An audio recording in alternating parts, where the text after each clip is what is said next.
Bezrat Hashem, la semaine prochaine, c'est Rosh Chodesh. Okay? Et Rosh Chodesh, qui est la première mitzvah de la Torah. Quand on était encore en Égypte, okay? Plus esclaves, mais on n'était pas libérés encore. La première chose qu'Hachem a dit à Moshe et à Aaron est « Achodesh hazeh lachem Rosh Chodashim ». Sachez que ce mois-ci que vous allez sortir va devenir le premier mois dans le calendrier hébraïque, qui est le mois de Nissan. Okay? Et après ça, il y avait deux autres mois, Nissan, Iyar, Sivan, Tammuz, Av, Elul, Tishrei. On a 12 mois. Okay? Alors, le Rosh Chodesh, c'est la première mitzvah. C'est quoi Rosh Chodesh exactement? C'est le renouvellement de la lune. Rosh Chodesh, le début du mois. Alors, qu'est-ce qui se passe? La lune, elle a un cycle de 29 jours, 12 heures et 42 minutes. Qui veut dire qu'en 29 jours, la lune se renouvelle, elle est toute un petit croissant. Elle se remplit. À la moitié du mois, 15 du mois, elle est pleine. Au 16, elle commence à se rapetissir, elle est encore à l'air pleine, mais elle commence jusqu'à qu'elle se rapetisse. Maintenant, jour 29, 12 heures 43 minutes, elle disparaît pour une nuit. Alors, tu ne la vois pas. Okay? Le lendemain, elle reprend. Quand elle reprend, ça s'appelle le molad. Molad, ça veut dire la renaissance, elle est renée dans le ciel. En vérité, c'est quoi exactement? C'est la position de la lune avec le soleil. Quand la lune est en face du soleil, elle est pleine. Et quand il bouge encore, tu vois la moitié, le croissant, et tu vois rien du tout. Okay? Dans ce cas, la Torah te dit, dès que se renouvelle, dès que la lune se renouvelle, okay? Ça va être pour vous Rosh Chodesh. Vous allez le sanctifier. Dans ce cas, il y a une mitzvah que de témoin vient au temple, chez le juge, et il témoigne, oh, hier soir, on a vu le croissant, le début du croissant okay? Et selon la position nord, sud, est, ouest, et selon le croissant qui donne vers l'est ou le sud, et selon la forme du croissant, il y a beaucoup de facteurs. Le tribunal de rabbinique va décider, oh, ce soir c'est Rosh Chodesh, demain c'est Rosh Chodesh. Rosh Chodesh c'est un jour, Rosh Chodesh c'est 2 jours. Il y a tous des calculs. C'est un des grands calculs que, regardez notre calendrier, on n'a plus cette mitzvah de sanctifier parce qu'on ne peut pas le faire, parce qu'on n'a pas le Beth Amikdash, on n'a pas le temple. Alors, le Hillel numéro 3, il y avait 8 Hillel, 8 rabbins s'appelaient Hillel. Hillel numéro 3, il a composé un calendrier jusqu'à la fin du 6e millénaire. Si Mashiach ne vient pas, jusqu'au fin de 6000 ans, dans le calendrier hébraïque, tu as exactement quand c'est Rosh Chodesh. C'est 1 jour, c'est 2 jours, quand c'est Pessah, quand c'est Purim, tout ça, ça a été fixé avec Hillel le 3. Donc on n'est pas loin de ça. Hein? On n'est pas loin. Il reste quoi? 200 quelques... Oui, bien sûr. Le monde ne peut pas exister plus que 6000 ans. D'ailleurs, je parlais à quelqu'un, il m'a dit que la science a trouvé maintenant, je lui parlais il y a 15 ans de ça, il m'a dit que la science a trouvé que le grain de la terre, si tu prends la terre, c'est quoi la terre? C'est des petits grains qui sont collés ensemble. Les grains sont collés par une matière qui s'appelle la colle. Cette colle-là, selon la science, va se décomposer l'an 6000. La science dit, cette matière, à l'an 6000, va se décomposer. Et là, tout le grain, alors il n'y aura plus terre. Qu'est-ce que la Torah dit? Au 6e millénaire, c'est fini, Mashiach il vient. Alors la théorie du Ramban, que Dieu va faire des ailes à tout le monde, et le monde il va retourner de l'eau, comme il y avait auparavant. Tout le monde aura des ailes, et tu vas flotter comme ça, jusqu'à que Dieu renouvelle et purifie la terre et recommence la terre de nouveau. Alors la science, elle ne sait pas tout ça, mais la science te dit que 6000 ans, c'est la fin. Okay? Ça peut être demain. Ça veut dire d'ici à 6000, Mashiach peut venir chaque jour. Alors maintenant, on n'a pas ça, on a un calendrier fixe. Et ce calendrier extraordinaire.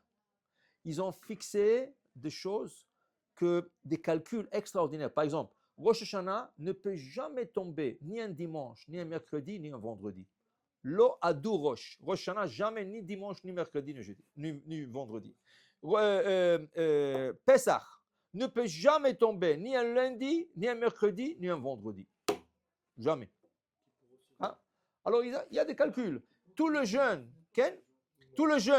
Aucun jeûne public ne tombera un vendredi, sauf un jeûne, le 10 Tevet. Le 10 Tevet, c'est le seul jeûne qui peut tomber un vendredi. Yudzaïm Betamuz, Kippour ne tomberont jamais un vendredi. Mais tout ça, c'est un calcul. Okay? C'est des mathématiques énormes. Hein? Kippour samedi, mais pas vendredi. Ça veut dire que tu ne commences pas le jeûne jeudi soir, vendredi. Comment tu vas rentrer dans le Shabbat? Le lendemain, c'est Shabbat. Comment tu vas faire la dafina? Okay? Alors, pour dire, il y a des calculs. Il y a... Le seul jeûne qu'on jeûne vendredi soir, c'est 10 Tevet. 10 Tevet, c'est le seul. Parce que la Torah commence à... Alors, tout ça, ça a été pris en considération et calculé.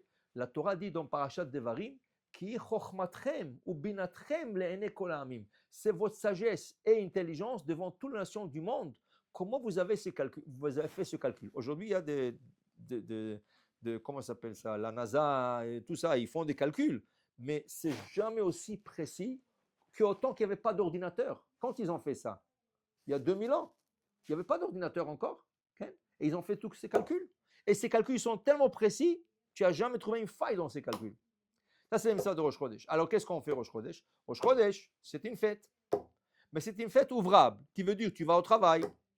La seule chose, ils disent aux femmes que le soir de Rosh Chodesh, ne pas travailler, pas faire la lessive, pas faire un travail dur, pas faire la vaisselle. Tu donnes à Jacques qui faire la vaisselle. Ken, tu le donnes à ça. Pourquoi? Parce que les femmes ont reçu cette Rosh Chodesh comme une fête. Les femmes plus que les hommes. Alors, il y a une coutume que les femmes ne travaillent pas le soir de Rosh Chodesh. Okay? Pas de travail dur. Maintenant, elles peuvent cuisiner, elles peuvent manger avec le mari, avec la famille, okay? Mais pas faire de travail dur. Maintenant, le lendemain, elles peuvent tout faire. Elle peut aller au travail, elle peut travailler, mais pas le soir. Pourquoi? Pour montrer le respect à Rosh Chodesh. Rosh Chodesh, c'est une fête. Rosh Chodesh, c'est une fête comme tout le fête. Mais pourquoi à ce moment-là, la femme? La femme, parce que Rosh Chodesh, c'était une fête qui a été donnée aux femmes après la faute du veau d'or. Quand ils ont vu dans la faute du veau d'or qu'il y a 3000 personnes qui sont mortes, aucune femme a participé dans la faute du veau d'or. Quand les hommes sont venus demander aux femmes, donnez-nous vos bijoux, vos bracelets, parce qu'on a besoin de... Non, qu'est-ce que vous allez faire avec ça? Non, on a besoin de faire un dieu. Ah, chas v'shalom, moi je ne donne jamais, rien.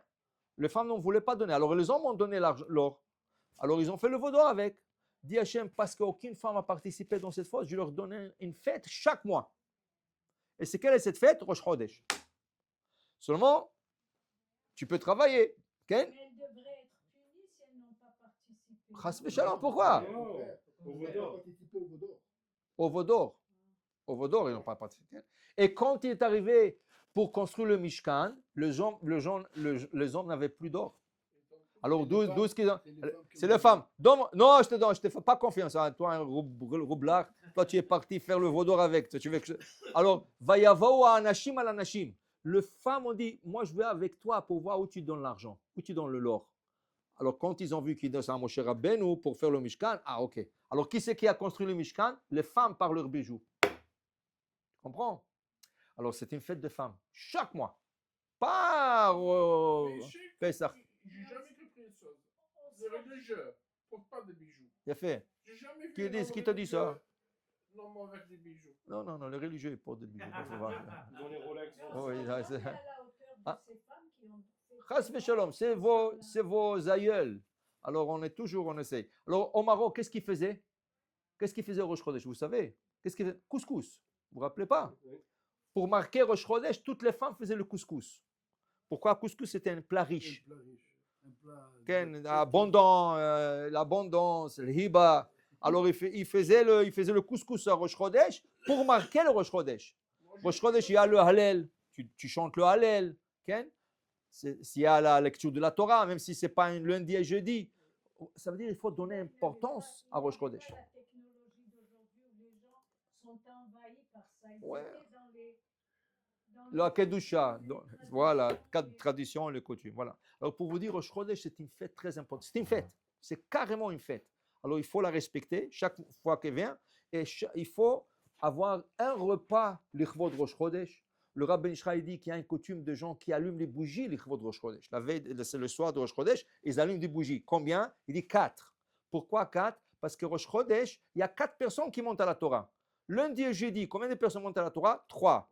pour montrer que Rosh Chodesh c'est tellement important, ils ont dit 4 personnes montent à la Torah. Alors, à cause de ça, les femmes allumaient 4 bougies le soir de Rosh Chodesh pour marquer le Rosh Chodesh, pour dire que c'est une Alors, fête. à la maison, on allume 4 bougies, l'Ichvod Rosh Chodesh. Alors, pour vous dire, Le soir. hein, le soir de Rosh Chodesh. Des fois, il y a un, des fois, il y a deux. Ok, si un, si deux, le 2.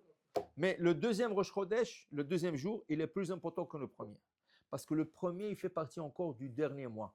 C'est le 30 du mois. Ok? Et le premier, c'est le premier. Et quand il y a un Rosh Chodesh, c'est le début du mois. Donc, pour vous dire Rosh Chodesh, il faut donner son importance. Baruch Adonai le'olam. Amen ve amen.